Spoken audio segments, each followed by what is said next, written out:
మీ పిల్లలు చదువుకున్నది ఎగ్జామ్ హాల్లో రాయాలన్నా కాంపిటేటివ్ ఎగ్జామ్ క్రాక్ చేయాలన్నా మెమరీ ముఖ్యం. మెమరీ అనేది గిఫ్ట్ కాదు, రైట్ టెక్నిక్ అండ్ ప్రాక్టీస్ తో ఎవరైనా సాధించవచ్చు.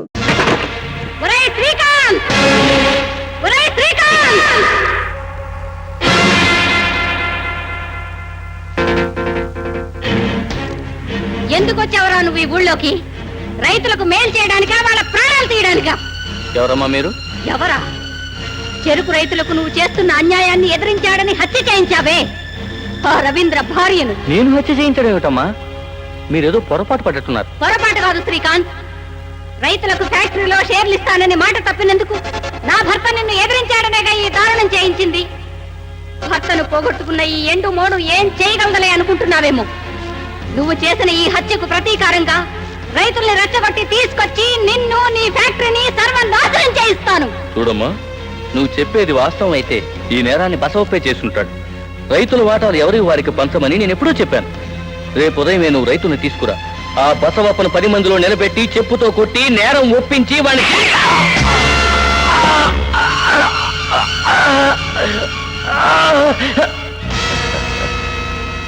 నీ భర్తను చంపించింది నేను.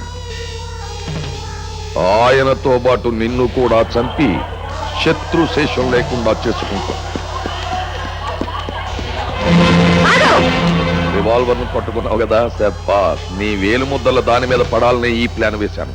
అతన్ని చంపిన హంతకురాలు నువ్వేనని నిన్ను పోలీసులకు అప్పగిస్తాను. నేను నేరం చేసే బయటకు వెళ్తాను రా.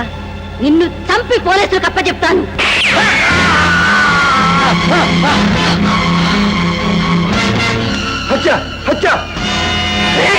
నీ ప్రాణం తీస్తాను. ఈలోగా పోలీసులు ఫోన్ చేస్తాను. అలా నన్ను ముద్దాయిని చేసి జైలుకు పంపాడు. ప్రాణాలు కాపాడుకోవడం కోసం ఒక హంతకుణ్ణి చంపిన నేను 14 సంవత్సరాలు జైలు గోడల మధ్య కుమిలిపోయాను. భర్తను పోగొట్టుకుని బిడ్డకు దూరమై అన్యాయానికి గురై కటకటాల మధ్య కుమిలిపోయిన ఒక ఆడదాని మనస్తత్వం ఎలా ఉంటుందో మీరే ఆలోచించండి. హంతకుణ్ణి చంపిపోయిన నాకు జైలు శిక్ష, నమ్మిన వాళ్ళందరినీ రక్తపు మడుగులో పడవేసిన ఆ నీచుడు నిర్దోష. మీరే చెప్పండి. అత్యద్భుతమైన కట్టుకథ. నేను హత్యలు చెయ్యడమేమిటి? తన భర్తను చంపాడన్న కక్షతో శ్రీకాంత్ని చంపాలని ఓ రోజు రాజేశ్వర బంగళాకొచ్చింది. శ్రీకాంత్ని అతని కూతుర్ని చంపడమే కాక అడ్డొచ్చిన నన్ను కూడా చంపబోయింది. జడ్జి గారు, ఆ రాజేశ్వర మొహం చూస్తే నాకు భయంగా ఉంది. నన్ను నవిలి మింగేయాలని చూసి ఆ చూపు చూస్తే నేను హార్ట్ అటాక్ వచ్చి చచ్చిపోయేలా ఉన్నాను. కానీ వెంటనే రాజేశ్వరిని శిక్షించి నన్ను రక్షించండి. మిస్టర్ జస్టిస్, ఇప్పుడు నడుస్తున్న కేసు రాజేశ్వరి బసప్ప గారిని హత్య చేయబోయిందా లేదా అన్న విషయాన్ని నిర్ధారించడానికే గాని ఎప్పుడో జరిగిపోయిన హత్యల పూర్వాపరాలు విచారించడానికి కాదు. రాజేశ్వరి శ్రీ బసప్ప గారిని ఘోరంగా హత్య చేయబోయిన సమయంలో ప్రత్యక్ష సాక్షి ఆమె కొడుకి. అతనే గనక అడ్డుపడి ఆపి ఉండకపోతే బసప్ప గారు దారుణమైన హత్యకు గురై ఉండేవారు. కనుక అతన్ని ప్రశ్నించడానికి అనుమతించవలసిందిగా కోరుతున్నాను. Permission granted. దేవుని మీద ప్రమాణం చేసి అంతా నిజమే చెబుతాను, అబద్ధం చెప్పను. మీ పేరు? పిన్నమనేని బోసుబాబు. ముద్దాయి రాజేశ్వరి శ్రీ బసప్ప గారిని గొడ్డలతో నరకబోతుండగా మీరు పట్టుకొని ఆపిన మాట నిజమా? నిజమే. ముద్దాయికి మీకు మధ్య ఉన్న సంబంధం ఎటువంటిది? ఆమె నా కన్న తల్లి. ఆవిడ మీ కన్న తల్లి అని చెప్పుకోవడానికి మీకు సిగ్గుగా లేదు? నేను భగవద్గీత మీద ప్రమాణం చేసింది నిజం చెప్పడానికి, సిగ్గుపడి అబద్ధం చెప్పడానికి కాదు. Order, order. పోనీ మిమ్మల్ని కన్నది ఒక హంతకురాలని తెలిసి మీకు అసహ్యం వేయటం లేదు? లేదు. ఎందుకని? నన్ను కన్న సమయంలో ఆవిడ హంతకురాలు కాదు కనుక. ఓకే ఓకే, ఇప్పుడు ఆవిడ హంతకురాలని తెలిసి మీకు బాధ వేయటం లేదు? లేదు. ఎందుకని? క్రూర జంతువు అయిన పెద్ద పులిని వేటాడితే ఫారెస్ట్ డిపార్ట్మెంట్ వాళ్ళు శిక్ష వేయిస్తారు. కానీ అదే పెద్ద పులి మనుషులను చంపుతూ మేనేటర్ గా మారిన మరుక్షణంలో దాన్ని కాల్చి చంపిన వారికి బహుమతి ఇస్తారు. నా దృష్టిలో ఈ బసవప్ప ఒక మేనేటర్. అలాంటి వాణ్ణి చంపబోయిన నా తల్లిని చూసి గర్వపడతానే కానీ బాధపడను.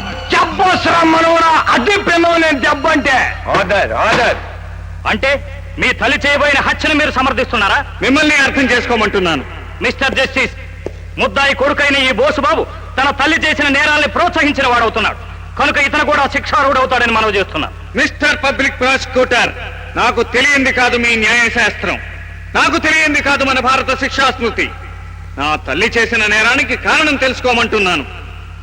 న్యాయమూర్తి గారు, నేరం చేసిన వ్యక్తికి మీరు జైలు శిక్ష ఎందుకు విధిస్తున్నారో దయచేసి తెలియజేస్తారా? ఆ నేరస్తుడి మనఃప్రవృత్తిలో శిక్షాకాలంలో మార్పు వస్తుందని. కానీ నా తల్లి మనఃప్రవృత్తిలో 14 సంవత్సరాలుగా మార్పు రాలేదు. మీ న్యాయస్థానం విధించిన శిక్ష సంపూర్ణంగా పూర్తి చేసిన ఆవిడ ఆలోచన సరళిలో మార్పు లేదు. ఇది మీ న్యాయశాస్త్రం తప్పంటారా? అప్పుడు మీ తీర్పు తప్పంటారా?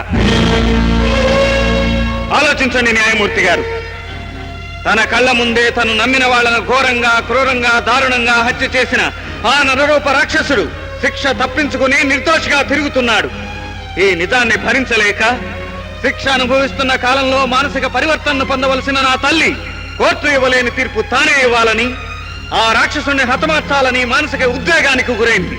తాను ఏం చేస్తున్నదో తెలియని ఆవేశంలో వాడి మీద విరుచుకుపడింది. ఇప్పుడు హత్యా ప్రయత్నం కింద మరో 3 సంవత్సరాలు 4 సంవత్సరాలు ఆవిడకి మీరు కఠిన కారాగార శిక్ష విధిస్తే ఆవిడలో మార్పు వస్తుందా? లేక తిరిగి రాగానే మళ్ళీ ఆ బసప్పను చంపాలని చూస్తుందా? అందుచేత నా తల్లి చెప్పిన నిజాన్ని బయటకు తీయడానికి ప్రయత్నించండి. ఈ హత్యలు బసవప్పే చేశాడని రుజువైతే ఒక హంతకుడు ఉరికంబం నుంచి తప్పించుకుపోతున్నాడన్న తపనతో తాను హంతకురాలిగా మారిపోతున్న ఒక అభాగ్యురాలిని కాపాడిన వారవుతారు. రాజేశ్వరి, నువ్వు చెప్పినది వాస్తవమని చెప్పడానికి ఆ సంఘటన జరిగినప్పుడు చూచిన సాక్షులు ఎవరైనా ఉన్నారా? ఉంది. ఎవరు? వాచ్మెన్ కొండయ్య భార్య సావిత్రి. ఆమెను కోర్టుకు పిలిపిస్తే వాస్తవం మీకే తెలుస్తుంది. సావిత్రికి సమన్లు పంపండి. కొండయ్య, నీ భార్య లాంటిది, నిప్పండి. ఆర్పలేవా? బాబు గారు,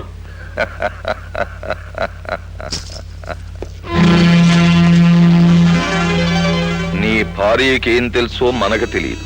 ఆవిడ కోర్టులో ఏం చెప్తుందో అంతకంటే తెలియదు. ఎరా, నీ భార్య చస్తే నీకేమైనా నష్టమా? బాబు గారు, ఆవేశపడకుండాయా. కోడి మాంసం తినడానికి అలవాటు పడ్డ మనిషి పక్కింటి కోడి పుంజునైనా సరే, సొంతింటి కోడి పెట్టనైనా సరే అంతే ఆప్యాయంగా కోసుకు తినేస్తాడు. అంచేత హత్యలు చేయడానికి అలవాటు పడ్డ మనిషి స్వపరభేదాలు చూసుకోకూడదు. అంచేత నీ పెళ్ళం మీద జాలి మర్చిపోయి నీ మీద ప్రేమ పెంచుకో. నీకు కావలసినంత డబ్బు, నువ్వు పట్టుకెళ్ళగలిగినంత డబ్బు తీసుకెళ్ళు. కానీ భార్య మాత్రం కోర్టుకు రాకూడదు. ఆమె సహజంగా, అతి సహజంగా మరణించాలి. పని పూర్తయ్యాక పట్టుకెళ్ళాను. అయ్యా, ఆ, వీడి పెళ్ళం కందేళ్లకు లొంగిపోయి అప్రూవర్గా మారిపోయి వీడి పెళ్ళం కలిసి కోర్టులో మన మీద వ్యతిరేకంగా సాక్ష్యం చెప్తారేమో అని నాకు డౌట్ గా ఉంది. వాడు అలా మారినా ఎదుర్కోవడానికి సిద్ధంగానే ఉన్నానయ్యా. ఎలా? కేసు నీ మీదకి తిప్పించేస్తా. ఇంకేమైనా డౌట్లు ఉన్నాయా? ఇది నా డౌట్ లేదని.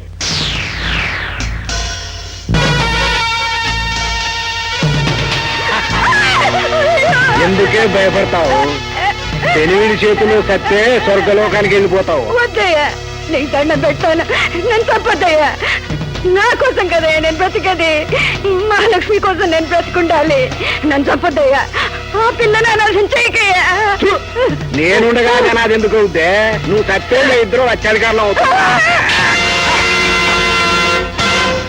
ఏ కనకమహాలక్ష్మి, నీకోసమే ఆవిడ దాన్ని చంపేస్తుండాను. నువ్వు కోరుకున్నాడితో 1,00,000 రూపాయలు కట్టం ఇచ్చి పెళ్లి చేసేస్తాను.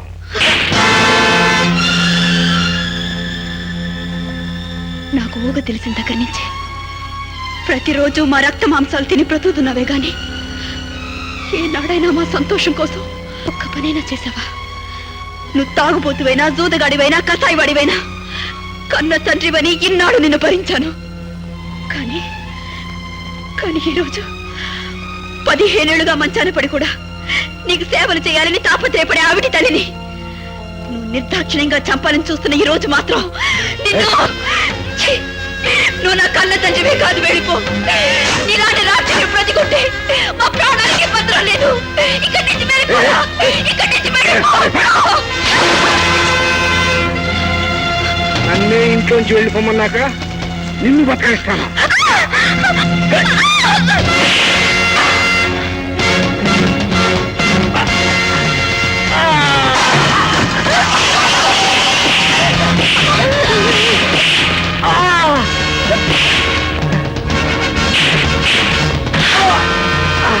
కొండయ్య, సావిత్రమ్మ కోర్టులో సాక్ష్యం చెప్పకుండా ఉండటం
కొడాలి సావిత్రమ్మ.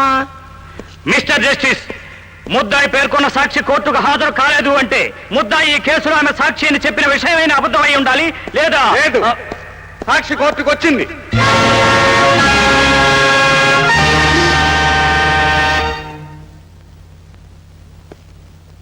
ఈ అవిటి మనిషి ప్రాణాలు కాపాడి న్యాయస్థానానికి తీసుకురావటానికి నేను చిందించిన రక్తమే నా కన్నతల్లి ఆవేదన నిజమని నిరూపించడానికి ఆధారం న్యాయమూర్తి గారు.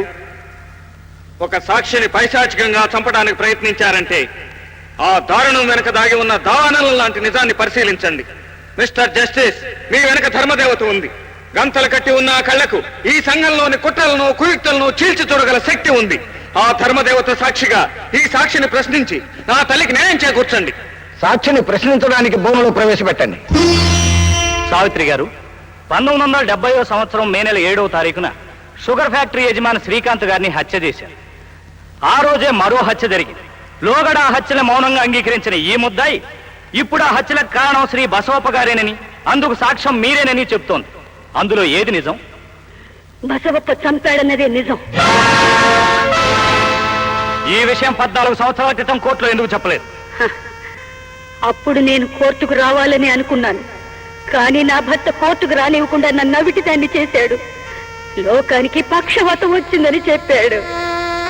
బసవప్ప శ్రీకాంతం చంపుతుండగా మీరు చూశారా? చూశాను. ఒక్క శ్రీకాంత్నే కాదు, ఆ రోజు నా బిడ్డని చంపడం కూడా చూశాను. రాజేశ్వరిని పోలీసులకు అప్పచెప్పిన తర్వాత శ్రీకాంత్ గారి కూతుర్ను కూడా చంపేస్తాడన్న భయంతో క్రింద పడుకున్న నా బిడ్డను ఉయ్యాల్లో పడుకోబెట్టి ఉయ్యాల్లో ఉన్న శ్రీకాంత్ గారి కూతుర్ని తీసుకుని కర్టెన్ చాటుకు పారిపోయాను.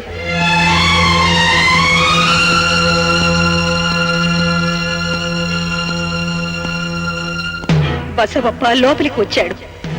నా బిడ్డనే శ్రీకాంత్ గారి కూతురు అనుకుని చంపటానికి ఉయ్యాల దగ్గరికి వెళ్ళాడు. పసిదాన్ని కూడా పైలోకానికి పంపించేస్తే ఈ ఫ్యాక్టరీకి నేనే ఏకైక అధిపతినైపోతాను. అలా ఆ బిడ్డని పోగొట్టుకుని ఆ నిజాన్ని నా భర్తతో చెప్తే ఈ కనక మహాలక్ష్మిని కూడా చంపేస్తాడేమోనన్న భయంతో మన కూతురేనని చెప్పాను. ఆ బిడ్డ నా కూతురు కాదు న్యాయమూర్తి గారు, నా యజమానురాలు. అబద్ధం. తన కూతుర్ని కోట్లాది రూపాయల ఆస్తిగా వారసురాల్ని చేయాలన్న దుర్బుద్ధితో అపూర్వమైన కథలని చెప్తోంది. నీచుడా, జాలి దయ నీతి లేకుండా క్రూరంగా శ్రీకాంత్ గారిని చంపాం. కానీ యజమాని దగ్గర ఎంగిలి మెతుకులు తిన్న విశ్వాసంతో ఆయన బిడ్డ నేను సాకాను. కన్న బిడ్డ చనిపోయిన దుఃఖాన్ని, కట్టుకున్నవాడు నన్ను అవిటి దాన్ని చేశాడన్న నిజాన్ని, నా యజమానురాలు నా ఒళ్ళో పెరుగుతోందన్న సత్యాన్ని ఇన్నాళ్ళు దాచుకుని దేవుడి లాంటి జడ్జి బాబు గారి ముందు బయట పెడుతున్నాను. అయ్యా జడ్జి గారు, నేను చెప్తున్నది నిజం. చచ్చిపోయిన నా బిడ్డ ఆత్మ సాక్షిగా, భగవంతుడి సాక్షిగా, వెళ్ళిపోతున్న నా ప్రాణాలు సాక్షిగా ఈ కనక మహాలక్ష్మి శ్రీకాంత్ గారి కూతురే.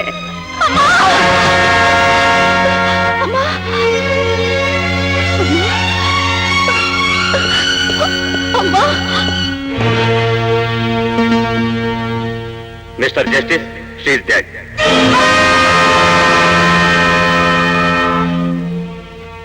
జడ్జి గారు, నన్ను కోటీశ్వరాన్ని చెయ్యాలి అని ఈ తల్లి అబద్ధం చెప్పిందని ఆ నీచుడు నింద వేశాడు. నాకు ఈ ఆస్తి ఐశ్వర్యం ఏమీ అక్కర్లేదు. మీ న్యాయశాస్త్రాలు అంగీకరిస్తే, మన హిందూ ధర్మం ఒప్పుకుంటే నేను ఈమె కన్న బిడ్డ నేను తీర్పు చెప్పండి, ఈమె నా తల్లి అని తీర్పు చెప్పండి. నాకు ఈ ఆస్తి ఇవ్వమని అడగటం లేదు, పోయిన నా తల్లి ప్రాణాలు తెచ్చి ఇవ్వమని అడగటం లేదు. కేవలం నేను ఈమె బిడ్డ నేను తీర్పు చెప్పమని అడుగుతున్నాను. చరిత్రలో ఈమె బిడ్డగానే మిగిలిపోతాను. ఈమె బిడ్డగానే యజమాని ఉప్పు తిన్నానన్న విశ్వాసంతో తన కన్న బిడ్డని కళ్ళ ముందే చంపుతున్నా నోరెత్తలేదని చెప్పి చనిపోయిన ఈ సావిత్రమ్మను చూసి, డబ్బు చుట్టూ తిరుగుతున్న ఈ ప్రపంచంలో ఉండి కూడా తనకు ఐశ్వర్యం అక్కర్లేదని ఆ పేద తల్లినే తన తల్లిగా ప్రకటించమని కోరుకున్న ఈ కనక మహాలక్ష్మిని చూసి ప్రపంచ దేశాలలో భారత స్త్రీకి ఎందుకు ఇంత ఉన్నత స్థానం కల్పించారో అర్థమవుతోంది. I'm really proud of my Indian lady. Now the judgement. ముద్దాయి రాజేశ్వరి శ్రీ బసవప్పను హత్య చేయబోయింది అన్న వాదాన్ని ప్రాసిక్యూషన్ వారు నిరూపించగలిగారు. కానీ అప్పుడే ఆమె మానసిక పరిస్థితిని ఆలోచించమని సాక్షి బోసుబాబు చేసిన విజ్ఞప్తిని పురస్కరించుకుని ముద్దాయి మానసిక రుగ్మతతో ఉన్నదని విశ్వసించి వైద్యులు సీజోఫీనియా అనే వ్యాధితో ఆమె బాధపడుతోందని ధ్రువపరచబట్టి ముద్దాయి రాజేశ్వరిని విడుదల చేయడమైంది.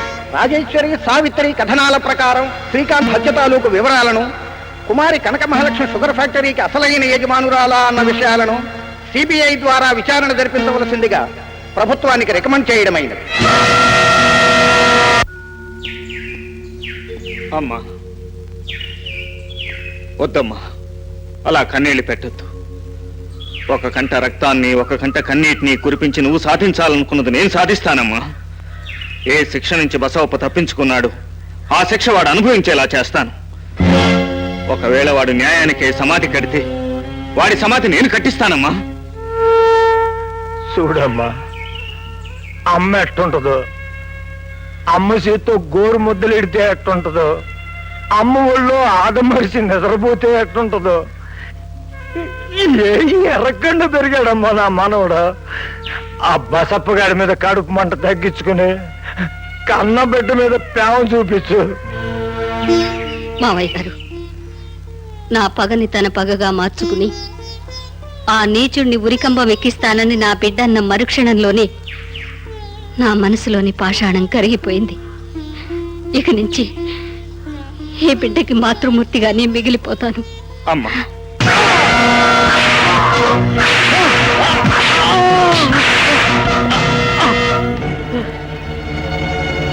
బాబు గారు, నేను నా భార్యను చంపాలని చూశాను, కానీ ఆ బోసుగాడు. అది ఎవరి మూలంగా బతికింది అన్నది కాదు ప్రశ్న. దాన్ని నువ్వు చంపకపోవడం వల్ల అది కోర్టుకొచ్చే కనకమాలక్ష్మ శ్రీకాంత్ కూతురేనన్న నిజాన్ని చెప్పింది. నీ అసమర్థత మూలంగా ఆస్తి దానిదో మాదో తేలే వరకు ఆస్తి కోర్టు హ్యాండ్ ఓవర్ ఉంటుంది.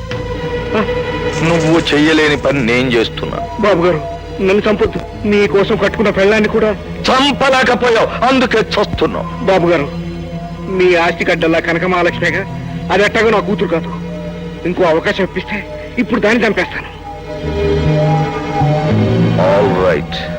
మరో 2 రోజుల్లో నా ఫ్యాక్టరీని హ్యాండ్ ఓవర్ చేసుకోవడానికి కోర్టు కమిషనర్ వస్తున్నాడు. ఈలోగా నువ్వు కనకమహాలక్ష్మిని చంపేస్తే ఆ ఆస్తిని క్లెయిమ్ చేయడానికి మనిషి ఉండడు. అలాగే బాబు.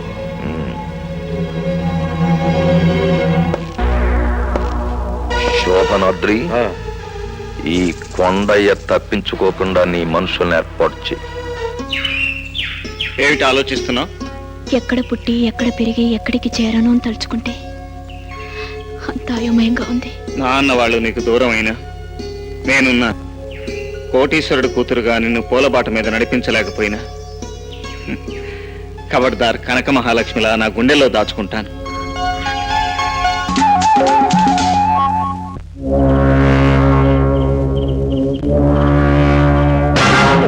నమస్కారం అండి. దండాలు దశకాలు సరే, ఎడకెందుకు వచ్చా? మస్కా కొట్టడానికా? నా కూతురు కోసం వచ్చాను. ఇంకా నీ కూతురేందయ్యా కోర్టు కాదన్నాక? ముళ్ళు కర్ర ఎత్తానంటే 30 రోజులు పడకేస్తావు. మరి అదిగల్లు వెళ్ళేసా వెళ్తావా? ఏ చేయమంటావా? అనేమనుకో, నీకు తెలవదమ్మా. చేలో కలుపు, చెప్పులో ముళ్ళు ఎట్టాటియో, సేటు చేసే ఇల్లు అట్టాటోళ్ళే. ఇలా నమ్మకూడదా? ఏమండి, నేనేం కనకమహాలక్ష్మి ఆస్తి కోసం ఆశపడటం లేదు. సమాధి దగ్గరికి వెళ్లి దీపం వెలిగించబోతుంటే నేను చేసిన పాపం గుర్తుకొచ్చింది. ఏ చేతులతో ఇన్నాళ్ళు నా భార్యను హింసించానో ఆ చేతులతో దీపం వెలిగిస్తే తన ఆత్మకు శాంతి ఉండదు. అందుకే కూతురుగా నా కూతురు కోసం వెతుకుంటూ ఇక్కడికి వచ్చాను. అమ్మా లక్ష్మి, ఒక్కసారి సమాధి దగ్గరికి వచ్చి కడసారిగా దీపం వెలిగించమ్మా. ఒరా పెళ్ళాం సత్యగా నీకు బుద్ధి రాల. ఎల్లమ్మా ఎల్లు. ఈడి కోసం కాకపోయినా ఆ దేవత కోసమైనా ఎల్లు వెలిగించాల. ఎల్లమ్మా ఎల్లు ఎల్లు ఎల్లు. తీసుకెళ్ళా రామ్మా.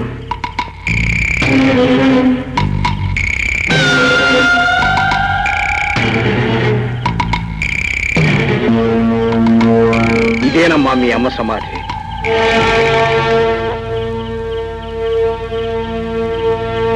దీపం వెలిగించమ్మా.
తలకెక్కి సచ్చెట్టున్నాడు రా ఇట్రా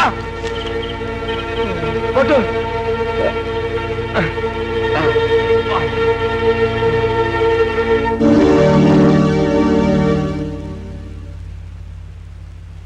don't worry he will be all right.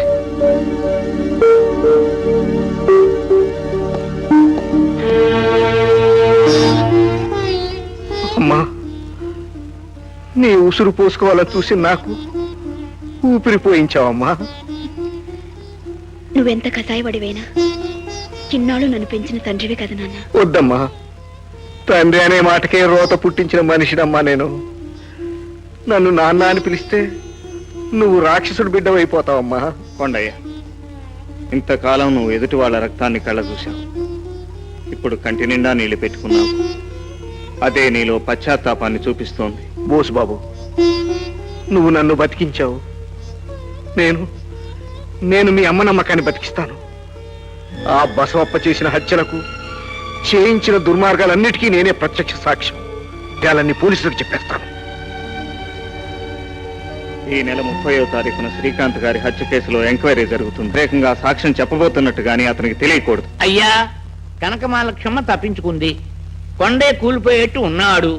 తమ కొంప కూడా కూలిపోతుందేమోనన్న డౌట్. బసవప్ప చేసిన అన్యాయాలన్నీ వివరించి చెప్పాలి. నేను లేడే. రైతుల్ని తీసుకెళ్లేంత మాత్రాన ఆ బసవప్ప ఫ్యాక్టరీని వదిలిపెడతాడా? అవును బాబు, వాడు రక్తం రుచి మరిగిన పులి.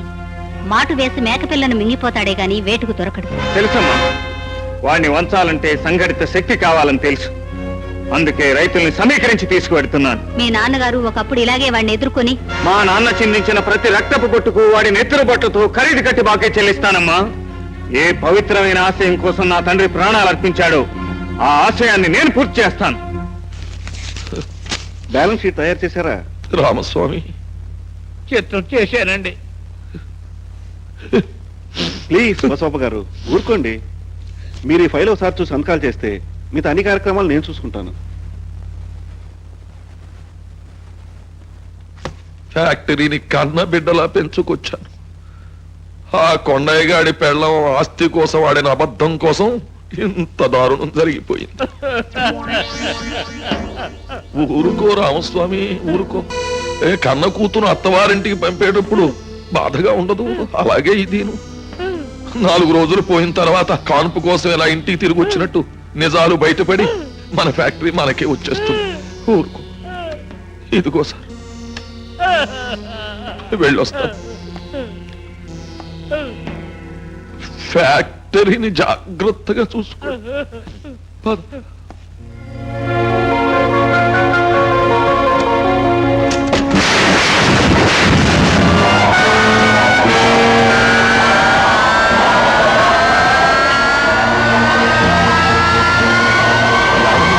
ఏమైందిరా? హరి హరి, దుర్ముహూర్తంలో ఫ్యాక్టరీ అప్పచెప్పాం. ఇలాంటిది ఏదో జరుగుతుందని నేను డౌట్ పడుతూనే ఉన్నాను. నా డౌట్ కరెక్ట్. మిషనరీ చెడిపోతే ఫ్యాక్టరీ మూతపడినట్టేనా బాబు గారు? నన్ను అడుగుతావేమిట్రా? కోర్టు వారు హ్యాండ్ ఓవర్ చేసుకున్నారు కదా. మిషనరీ ఏజో కోసవేకియా నుంచో తెప్పించి గవర్నమెంట్ ఎప్పటికో వేయిస్తుంది. ఎప్పటికోనా? అయితే 1000 కొద్ది ఎకరాలు వేసిన చెరుకుపడినంత ఏం కావాలి? వంట చెరుకే వాడుకోండి. ఇదంతా కోర్టు గొడవల మూలంగా వచ్చింది. కోర్టులో బోసుగాడు కళ్ళబొల్లి కబుర్లు చెప్పి ఆగిపోయావేం బసవప్ప? ఎందుకు ఆపుతానయ్యా?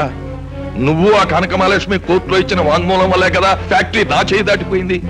ఈ ఫ్యాక్టరీ నా చేతిలో కనుకుంటే ఇప్పుడు లక్షలకు లక్షలు తారపోసి విమానంలో మెషినరీని, ఇంజనీర్ని తెప్పించి ఫ్యాక్టరీని పనిచేయించేవాడిని, రైతులకి ఏ కష్టం లేకుండా చూసేవాడిని. మీరు పోట్లాడుకున్న మా నోటికాడ కూడు బాధేశారు కదా. పిల్లల మీద పుస్తకాలు దాటిపడి సరికేశాం కదయ్యా. మా బతికం కావాలా? ఇప్పటికైనా మించిపోయిందేమీ లేదు. వెంటనే సమ్మెలు, సత్యాగ్రహాలు జరిపించండి. ఈ ఫ్యాక్టరీని తిరిగి నాకు అప్పగించేలా చూడండి.